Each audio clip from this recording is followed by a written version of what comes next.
একটা ওই ওদের ইয়ে নিতে হয়, অনুমতি নিতে হয়, নিয়ে করে ফেলেন। সবাই দেখেন আমরা খোলা রাখি সবসময়। আমি তো চাই, আমরা চাই যে আমাদের একটু ত্রুটি যদি থাকে আপনারা ধরাই দিবেন, আর ওই কাগজটা কই? কারেকশন হয়ে যাব। আমি কারেকশন হওয়ার জন্য যত ম্যাজিস্ট্রেট আসছে, যতবার দিছে, আমি কসম খোদার একদিনও দোকান বন্ধ করিনি। শুধুমাত্র আমরা চাই যে আমার একটু ত্রুটি থাকলে আপনারা ধরাই দিবেন।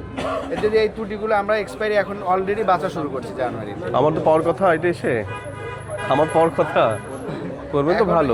এদের এখন এখন কি করবো বলেন, এরা যে আমার এক্সপায়ারি গুলো এইটুকু রাখা যাচ্ছে।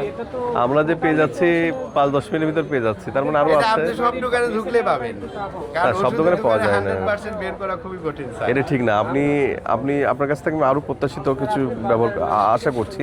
সবার দোকানে পাওয়া যায় না, আমরা অনেক দোকানে খুঁজি পাইনি। বন্ধ তো আপনি যাবেন কোথায়?